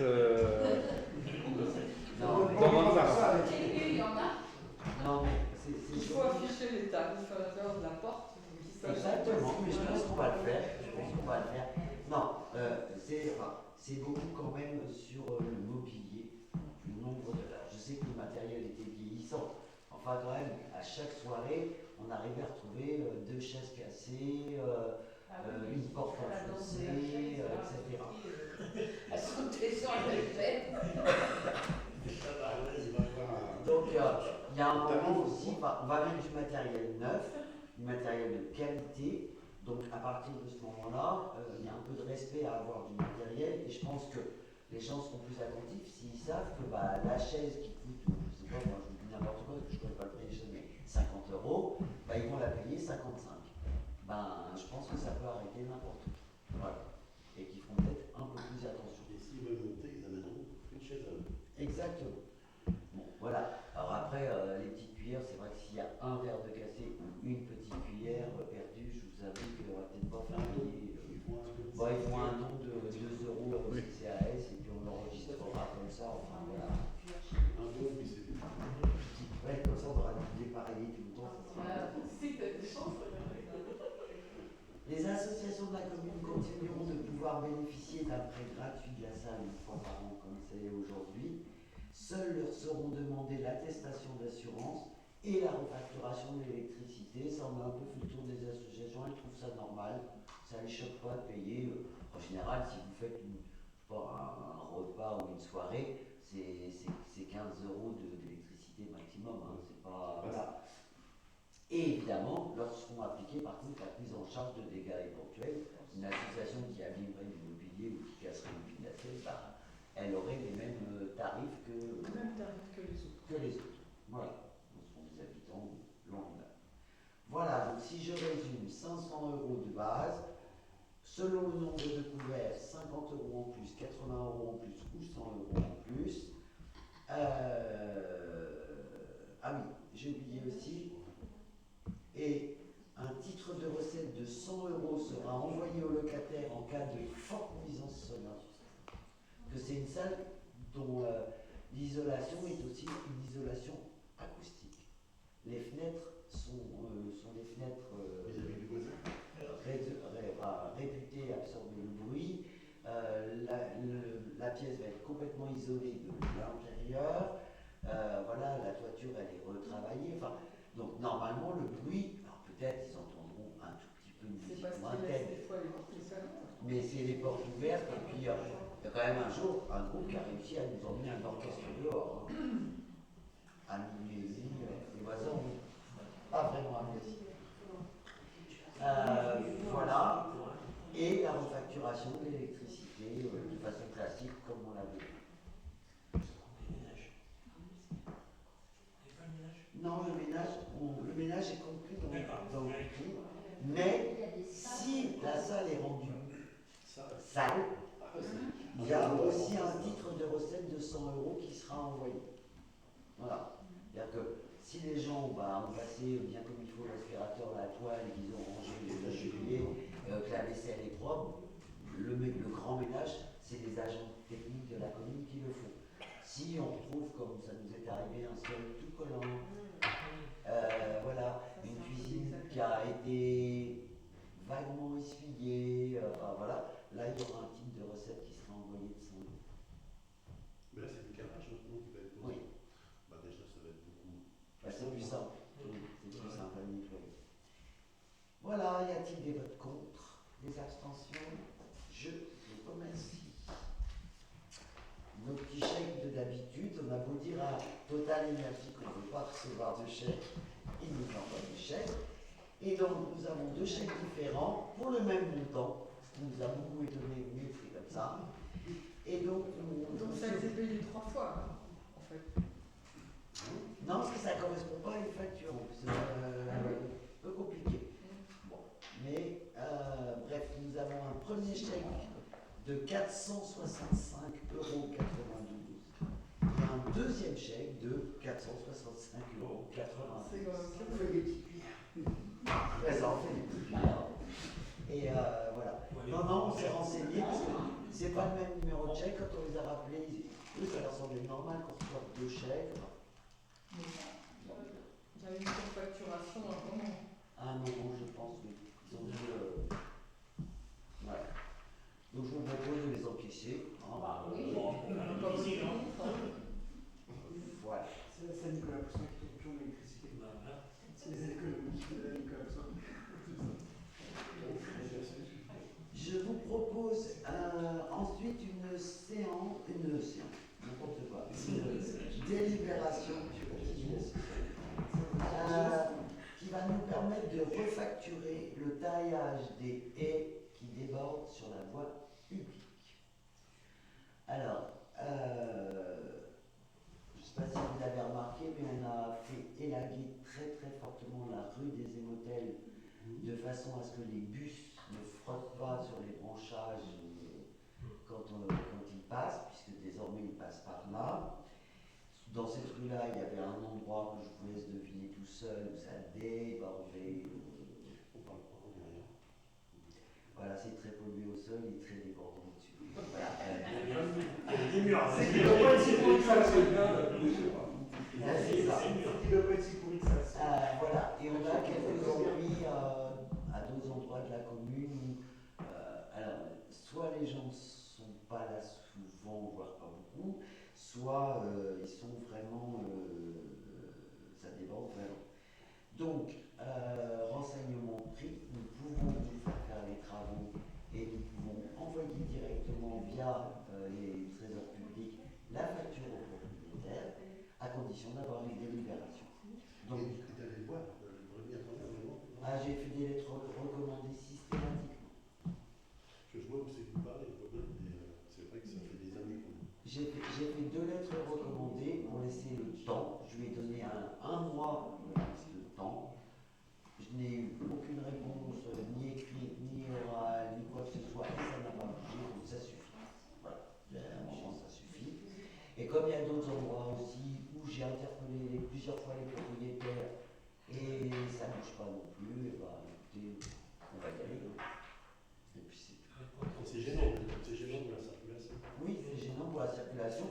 Et puis il y a quelques endroits où, sur le trottoir, quand la haie déborde vraiment trop, les piétons ne peuvent plus passer sur ce trottoir-là. Il y a des rues où il n'y a pas de trottoir, il n'y en a qu'un. Donc voilà, c'est aussi la protection des gens. Enfin, voilà. Donc, dans le cadre des pouvoirs de police, Je sais. ouais. Non, mais voilà. Y a-t-il des votes contre? Des abstentions? Je vous remercie. Nous repartons pour une procédure d'abandon de propriété. J'étais toute contente, la rue du 11 novembre, du 2 rue du 11 novembre. Aux environs de Pâques, nous avons réussi à retrouver, grâce à Alicia d'ailleurs, le propriétaire, parce qu'en fait, officiellement, il habite toujours là, sauf que la maison est complètement abandonnée, le jardin déborde de partout, enfin voilà. J'aime par ailleurs, et la maison est vraiment en état d'abandon. Alors on connaît l'histoire, un divorce, etc. Et donc, nous avons réussi à retrouver sa trace, nous avons réussi à l'avoir au téléphone, et donc je lui ai dit que je lui donnais un peu de temps, mais que sinon je lançais une procédure d'abandon pour au bout du bout, contre une petite soute, récupérer la maison. Voilà. Et quand je lui ai dit ça à Pâques, il m'a dit non, je vous promets, début d'été, je viens nettoyer le jardin, et pendant l'été, je viderai la maison pour la mettre en vente. L'été est passé, je sais parce que je l'ai vu de situer ici, et c'est l'automne depuis 2 jours. voilà, et le jardin est toujours dans le même état, et la maison est toujours dans le même état. Donc nous l'avons rappelé, Alicia l'a rappelé une fois, en lui disant qu'au conseil municipal, nous lancions la procédure d'abandon. Comment vous dire, j'ai l'impression que ça lui fait ni chou. Mais il a des problèmes de santé. Tu le connais pas, ce sujet? Non. Il fait de la dépression. Bah, il fait plus de la dépression, hein, parce que quand on voit sur Facebook, je sais pas, mais. À l'époque, oui. Je sais pas. Mais, enfin, je l'ai vu cet été quand même aller dedans. Je me suis dit, tiens, il va nettoyer. Mais bon, après, ça n'a pas duré. Mais je crois qu'il n'y vit plus du tout. Pas du tout. Et je ne sais même pas s'il n'était pas en indivision sur la maison, en fait. Tu peux pas l'avoir, hein. Parce que sa femme, elle est partie, mais ils ont divorcé, mais elle était aussi propriétaire de la moitié de la maison au départ. Oui, mais s'il y a eu divorce, normalement, il y a eu. Je sais pas. En général, il y a le partage des biens au moment du divorce. Je sais pas comment ça s'est fait. Bon. Enfin, moi, il est prévenu, etc. Donc, je me dis, je lance l'abandon de propriété, parce que si vous vous rappelez de la précédente, mais c'est une procédure qui dure X mois, hein, et qui nous amènera à redébuter. Et alors moi l'idée c'est de le faire bouger. Hein. Oui, parce que les enfants sont mineurs encore. Non, non, mais moi l'idée c'est pas forcément de récupérer une Parce qu'il y a plus de gens qui Parce qu'il y a des travaux à faire. Ah, pire que ça, à mon avis. Mais non, l'idée c'est de le faire bouger. C'est que, voilà. Mais s'il le faut, on ira jusqu'au bout. Enfin, c'est juste, d'abord c'est une entrée de ville, c'est juste pas possible que le jardin déborde comme ça. Pour l'instant, on n'a absolument pas le droit de nous d'y rentrer pour y faire même tailler quelque chose. Enfin, sans autorisation. donc, il y a un moment, il faut que ça bouge, quoi. Et voilà. Après, ce monsieur-là, il a nos coordonnées. Enfin, moi, je lui ai dit, hein, si vous voulez me rencontrer, je le rencontre. On peut comprendre des choses, on peut donner du temps pour certaines choses. Mais là, depuis Pâques, on l'a eu au téléphone, on en parlait avec lui, etc. Voilà. Donc, moi, je vous propose de démarrer cette procédure qui dure un certain nombre de mois, puisqu'après, il va falloir envoyer des lettres recommandées qui vont forcément revenir, puisqu'on les envoie à l'adresse de la maison. Ensuite, on fait des parutions dans les journaux. Enfin, voilà, il y a tout un... Mais il n'était pas chez ses parents? Non, non, il a une maison à lui maintenant. En Saint-Étienne, ou à Saint-Étienne-Rouvray, il habite dans ce coin-là. Du coup, la lettre recommandée ne peut pas être écrite directement là-bas. Vous pouvez pas en faire deux, une pour ici et une. Encore faudrait-il avoir son adresse. Ah, vous n'avez pas. Non, il a accepté de nous donner son numéro de téléphone, pas son adresse. Donc, voilà. La commune ne peut pas diligenter un commissaire de police, non? Un huissier. Ouais. Mais à la fin de la procédure d'abandon, c'est ce qui arrive.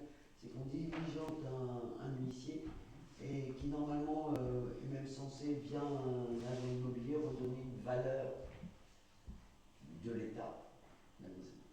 Ce qui crée la soulte qui reste à payer. Et après, on décide ou pas de l'acheter. Il y a un délai, justement, de l'abandon qu'il a eu, d'abandonner ce qu'ils ont. Ah bah, ça fait une dizaine d'années. Oui, à peu près, hein. À peu près, oui. Il faut qu'il signe. Non? Est-ce que ça donne quoi au final de faire constater un abandon? La commission récupère la propriété? Bah, on la récupère à un prix très très bas. Voilà, et puis nous après. On la vend à la bougie. On la vend à la bougie, On met du coton, il fait des travaux. Oui, des fois, je peux le faire.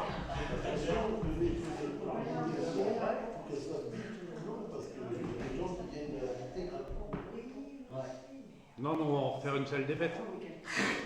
C'est un peu. Oh. Pour les petites familles. Ouais, on s'adapte à tout le monde. Non, mais c'est pas.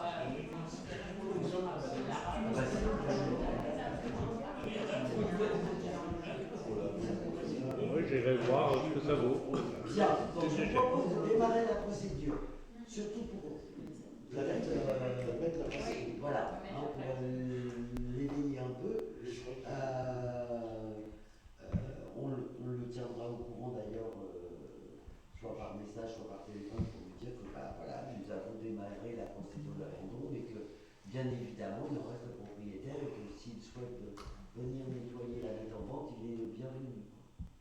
Et vous l'avez revu plusieurs fois? Avec disons qu'il va y avoir une procédure. Ah oui, il est prévenu, hein. Non. Je Il l'avais. est chercher des courriers? Non, il n'est pas cherché des courriers et à l'époque. Les impôts fonciers de cette maison. Oui, on va pouvoir les retrouver. À un moment, on peut retrouver les gens. Voilà. Mais le seul qui pourrait le faire, c'est un. Ouais, s'il y a un ici, c'est ça.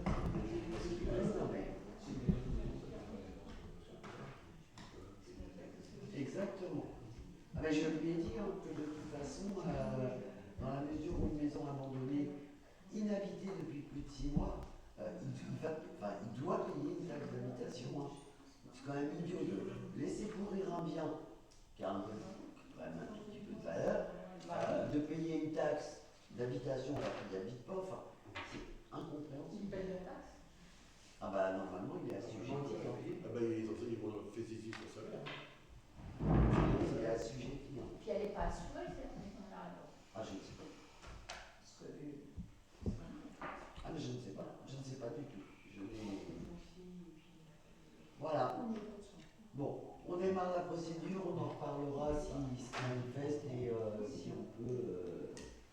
avancer sur cette affaire-là. Y a-t-il des votes contre? Des abstentions? 3.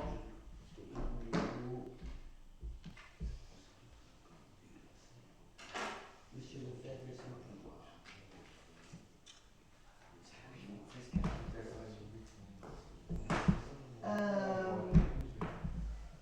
Je vous parle un petit peu des salariés de la mairie auxquels, vous savez, la loi rendait obligatoire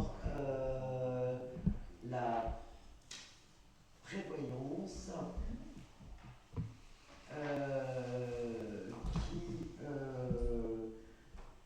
que nous avons mis en place l'année dernière, donc qui assure le maintien de salaire en cas de maladie, problème de santé, etc. Et avant, au 1er janvier 2026, nous nous étions engagés à mettre en place donc, la prise en charge obligatoire de la mutuelle des salariés. Alors, nous, pour la prévoyance, nous prenons en charge, c'est très réglementé, 7 € par mois sur l'ensemble des salariés, ce qui représente à l'année 1 000 €. Donc c'est pas une fortune, et ça peut aider certains salariés. Et puis ça les a un petit peu incités à prendre une prévoyance qu'ils n'avaient pas forcément. Et là, je vous parle maintenant de la mutuelle.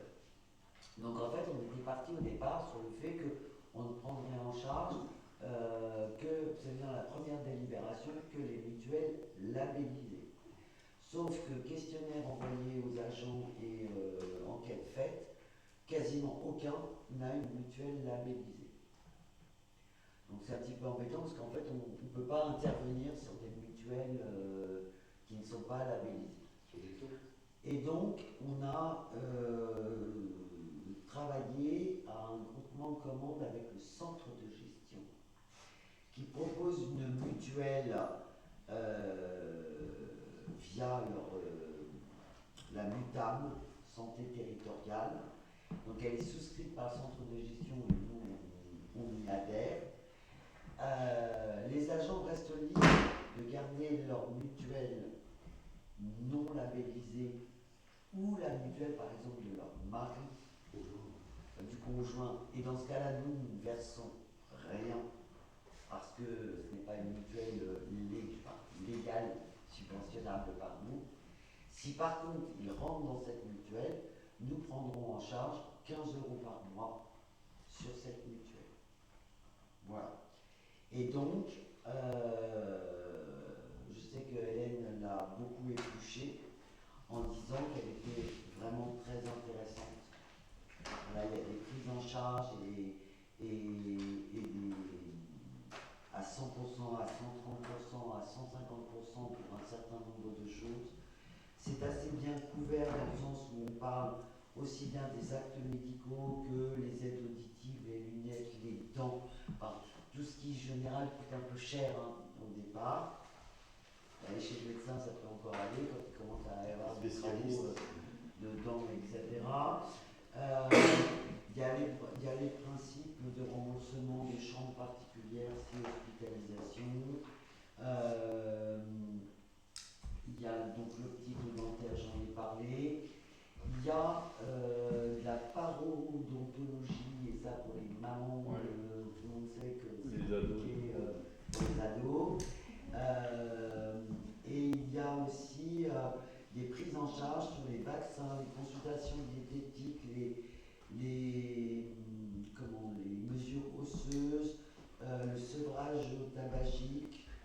Il y a 2 fois par an une prise en charge de médecine douce type ostéopathe, chiropracteur, éthiopathe, psychomotricien, acupuncteur. Le psychologue, c'est 4 séances par an. Dans la première, parce qu'il y a 2 tranches, hein. Vous pouvez prendre la tranche normale ou la tranche premium. Il y a un remboursement à l'acte sur tout ce qui est amniosynthèse et dépistage prénatal. Ça aussi, ça peut être intéressant. Et tout acte de prévention est pris en charge à 100%. Parce qu'il fait une consultation pour de la prévention du type pas, une mammographie supplémentaire ou un examen supplémentaire, c'est pris en charge à 100%. C'est vraiment une très belle. Ouais, elle est vraiment très bien. J'ai demandé si les élus avaient le droit de la prendre, on m'a dit que non. Donc, on peut pas. Les cotisations sont de combien à peu près par mois? Alors, c'est un peu compliqué. Sur la moyenne. C'est un peu compliqué. Après, ça prend en charge aussi l'âge de ça la dépend personne, la famille, la composition du foyer. Ouais. Enfin, Attendez, j'essaie de vous trouver parce que je crois que je l'avais quelque part. L'instant, j'ai vu une moyenne, voilà.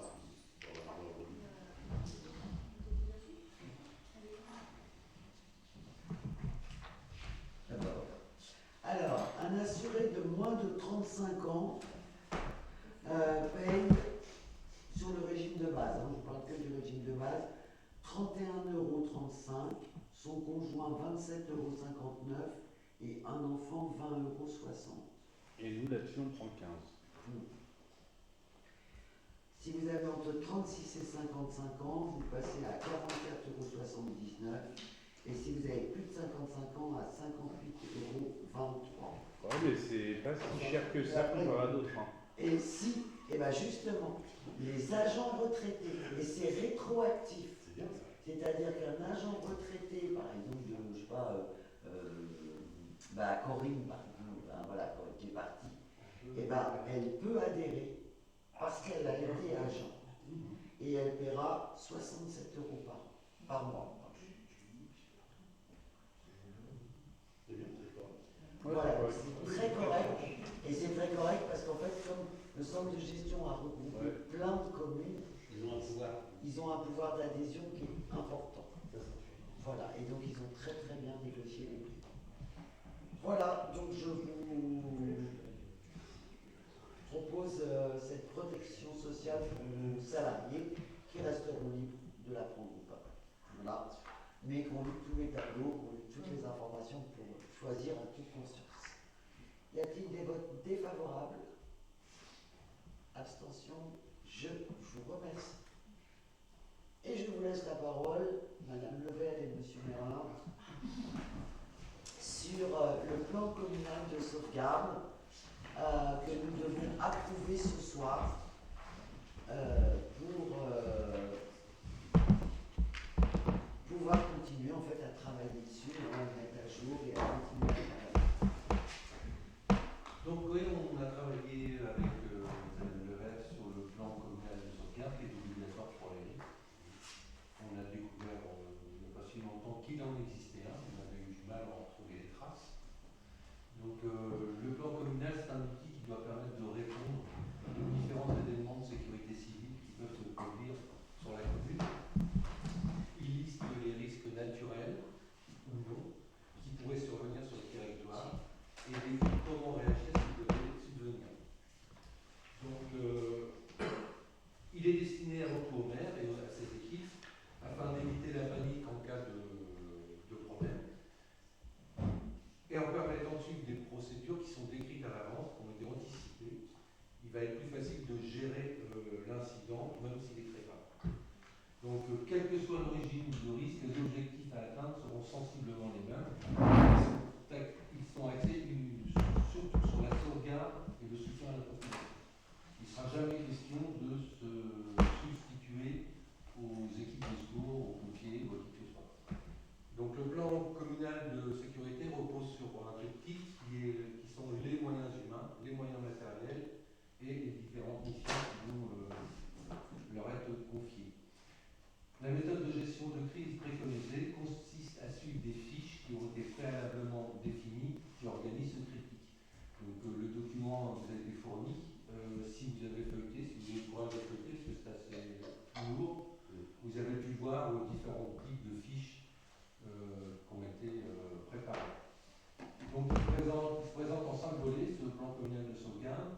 D'abord les caractéristiques de la commune, le dispositif général de gestion de crise avec les fiches rouges, c'est-à-dire qu'on va expliquer quel sera le rôle de chacun. Les dispositions spécifiques, les fiches risques, c'est-à-dire qu'on va adapter le rôle de chacun aux différents risques qui peuvent survenir. On ne va pas forcément faire la même chose sur un incendie forêt ou sur un débordement.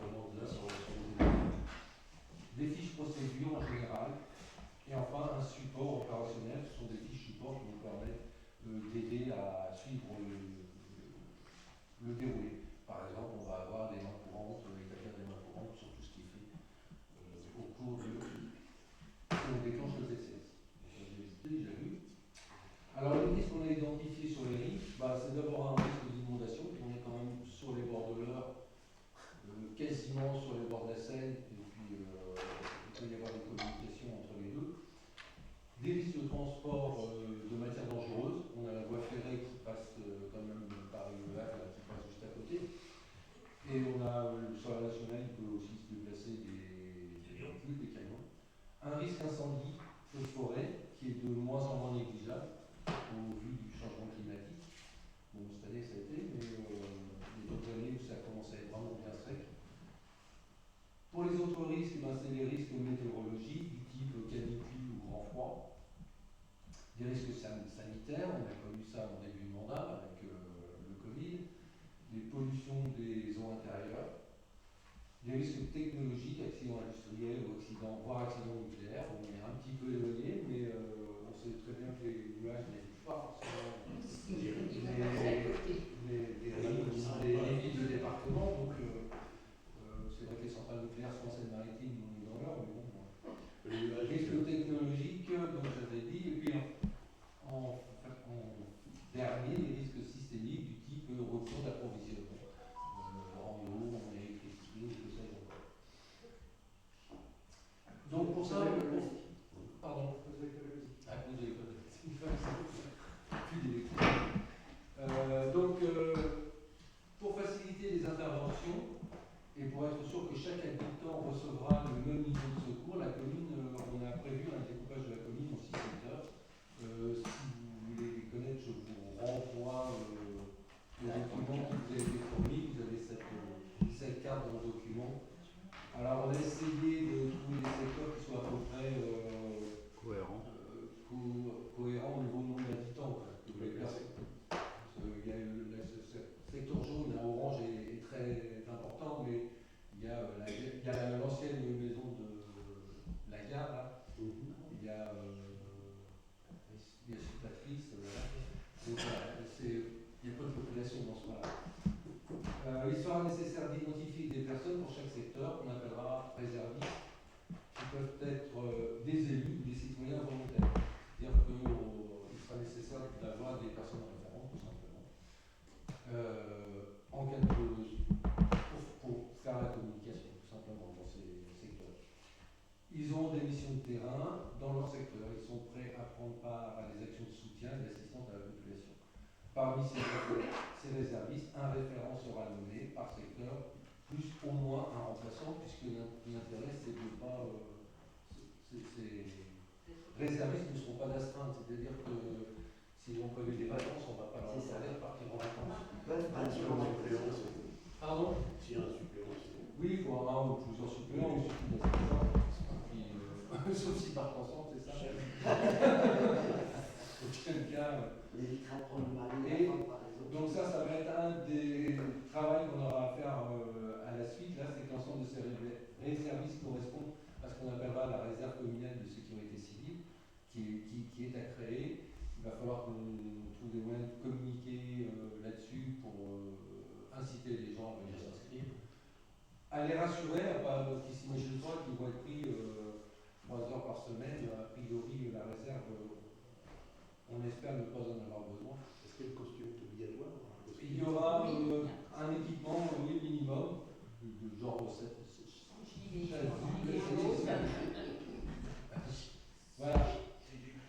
Alors en cas d'alerte, le niveau de risque est estimé selon les critères indiqués dans le document, donc là il faut s'y référer. Ces niveaux permettent de définir à quel moment il est nécessaire de déclencher le PCS, parce qu'on peut avoir une alerte canicule, mais on ne va pas tout de suite envoyer les réservistes obligés de se faire partager à boire. On va prendre le temps de réfléchir. Quelqu'un, une personne âgée à côté. Oui, ça vous pouvez, il s'agit de faire à bon escient. Avec sa bouteille et moi, maintenant, il fait chaud, je ne pêche pas. Le déclenchement se fait à l'initiative du maire de la commune. Il peut se faire aussi à l'initiative du préfet. S'il y a un risque plus important, il faut réclamer que le PCS soit déclenché.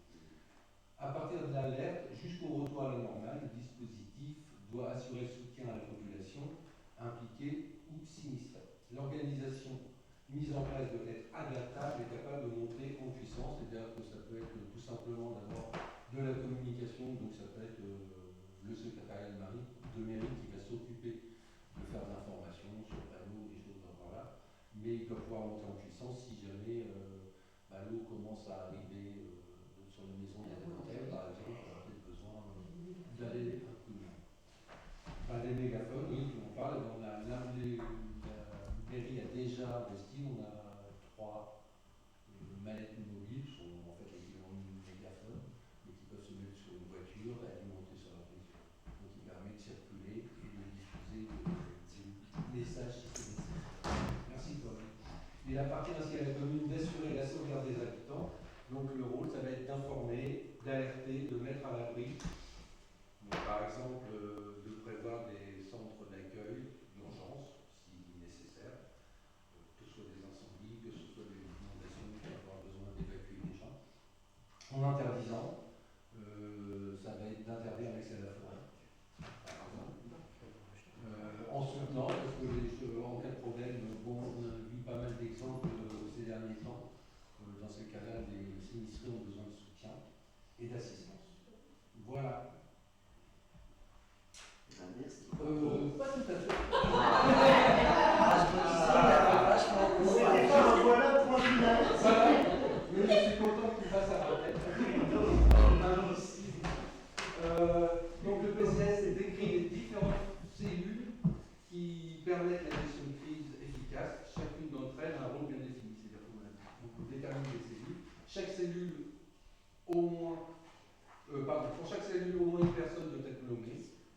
Le responsable de cellule, ainsi qu'un remplaçant, même technique que pour les réservistes.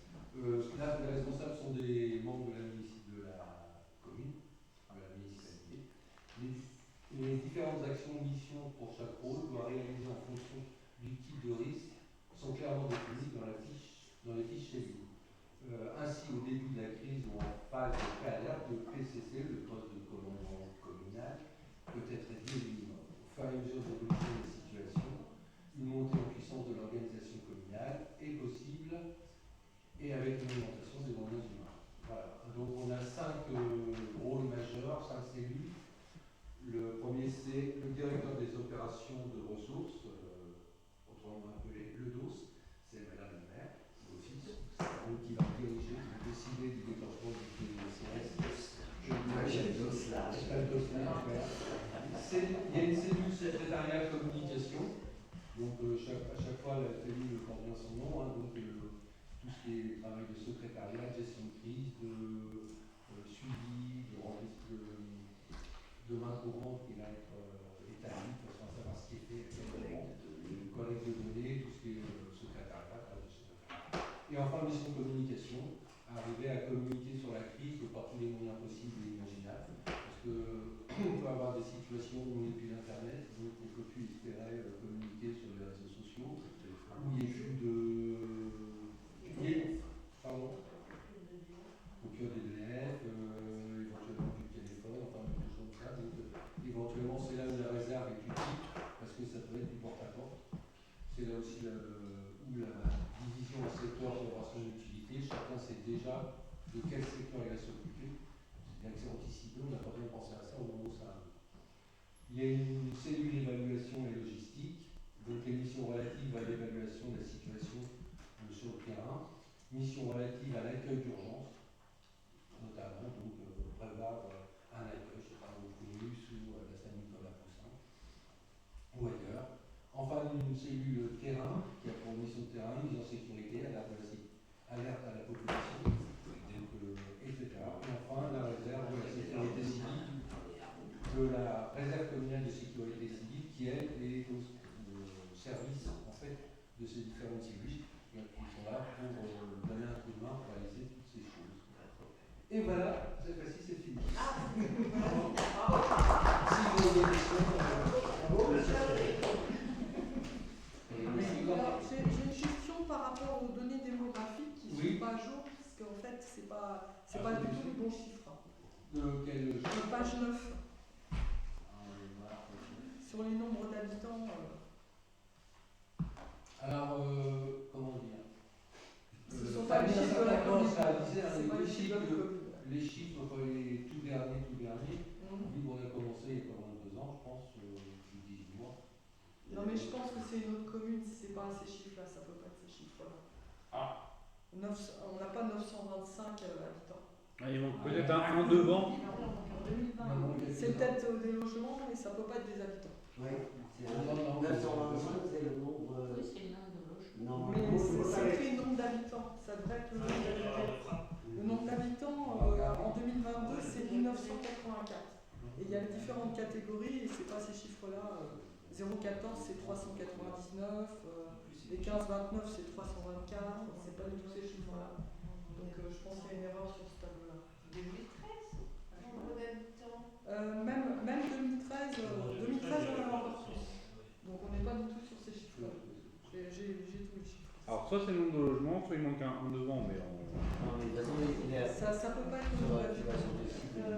soit il manque un devant. Ça fait 925. De quel chiffre vous parlez? Les chiffres, page 9 du tableau enjeu données démographiques. Oui. Nombre d'habitants 2013. C'est écrit même en 2013, c'est pas ces chiffres. Non, c'est pas en 2013, c'est le nombre d'habitants. C'est en 2020, il y avait. Mais même en 2013, c'est. Non, il y a 2013 habitants. 2013, ah oui? Habitants. Oui, 2013 habitants, mais là, ce En sont pas. 2020. D'accord, mais. On est en 2024. Mais même si on additionne les chiffres, on tombe. Mais c'est un pourcentage. C'est pas des pourcentages de 100. Et alors, oui, mais les chiffres, mais après, au-delà de 74 ans, on va pas. Le tableau, il a jusqu'à 74 ans, il y a des gens qui sont plus âgés que ça. Ah, donc on n'a pas le nombre de. Non, mais même pour les catégories 0,14, c'est pas du tout des chiffres comme ça. Il y en a beaucoup plus que ça. C'est pas 200. De toute façon, c'est quelque chose qui peut mettre à jour tous les ans, du coup. En 2013. Oui, non, mais c'est quelque chose qu'on va vérifier.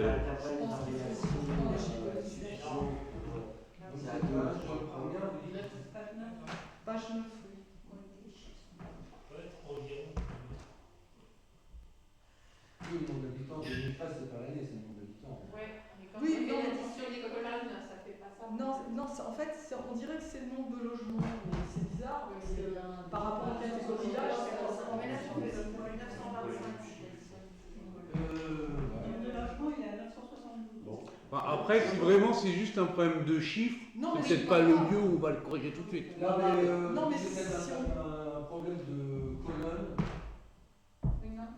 Bon, je vous propose qu'on reprenne. On reprendra le tableau. Oui, je pense que c'est pas Le grave. site officiel de l'INSEE, on mettra les bons chiffres si c'est nécessaire. Par contre, je voudrais attirer votre attention, c'est que vous avez le document en main et je vous demande, au titre de la confidentialité, de ne pas le donner. Voilà. Parce qu'il le diffusait, parce que il y a dedans des coordonnées de personnes.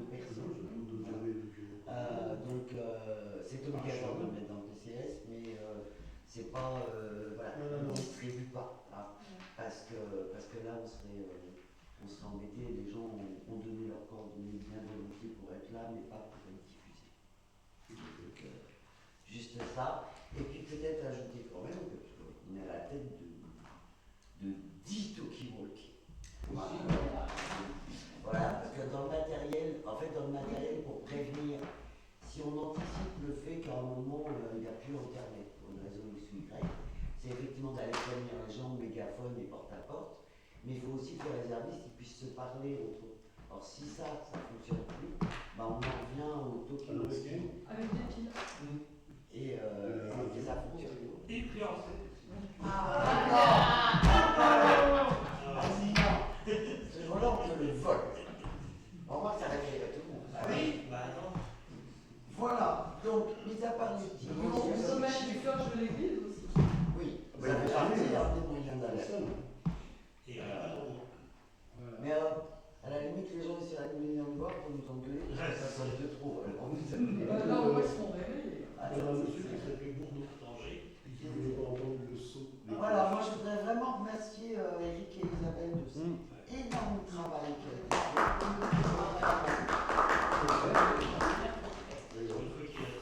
Après, Eric, il a du temps. Soit retraité. Oui, il a du temps, il avait. Oui.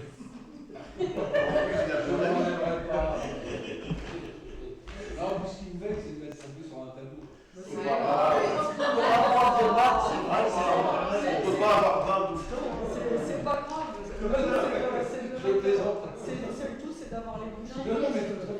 plus Il y de a un choses. truc qui me folle un petit peu, c'est sur la fiche pour le nucléaire. Le nombre de pilules, c'est vraiment pas assez. Hein. Ah oui, mais alors là, c'est c'est pas nous qui décidons. Parce que là-bas, il faut leur dire, hein, il en manque là. Et on les apprend. Donc, Bah non, justement, non. Voilà. Mais les soldats au cas où. Ouais, c'est ça. faire livrer par Et les les plus de 64 ans, c'est ça, on les élimine du. La famille est pas plus.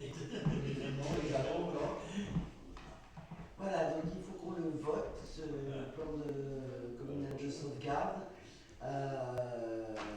Derrière, on va faire, on en a déjà fait une, mais on va faire alors plusieurs choses, parce que pour alerter les gens et obtenir un peu d'adhésion pour qu'il y ait des réservistes, etc. Donc on a prévu des réunions publiques, et puis j'ai redemandé un petit travail, il faudrait qu'on arrive à faire un petit livret. Ouais, un petit livret assez simple, un peu ludique, etc., qui serait distribué pour le coup à tous les habitants pour les sensibiliser et surtout qu'ils se fassent connaître en disant moi ça m'intéresse d'être réserviste ou ça m'intéresse d'eux. Il y a aussi une part autour du matériel en cas de gros pépin, qui sait qu'il y a une camionnette, qui est-ce qu'il y a une remorque, qui est-ce qu'il y a une pompe, voilà, ou comment ça s'appelle Un bateau électrogène. un groupe électrogène. Bah, à l'école de musique, ils ont. Tu dis très bien le groupe électrogène. Un bateau. Un bateau en cas d'inondation. Alors ça, on sait où trouver, il faudra peut-être qu'on répare un peu, mais on sait où trouver. Et en fait, il faut qu'on arrive aussi, en sensibilisant les habitants, à collecter un peu comme ça des informations de qui a quoi, et prêt à le mettre à disposition. Parce que le jour où il faut déclencher, pour le coup, cette personne-là elle est prévenue en premier parce qu'elle a dit que sa remorque est arrivée, voilà. Transporter des trucs. C'est ça. Et donc là, on va faire des réunions publiques et un petit livret de sensibilisation pour essayer de collecter non seulement des listes de matériel, mais aussi des personnes volontaires. Voilà. Y a-t-il des votes contre? Des abstentions? Je vous remercie. Et, sauf qu'il y ait des questions particulières, non? Non, sauf qu'à Léry, il y avait 5 fiefs et vous avez 6 zones. On a recréé un fief.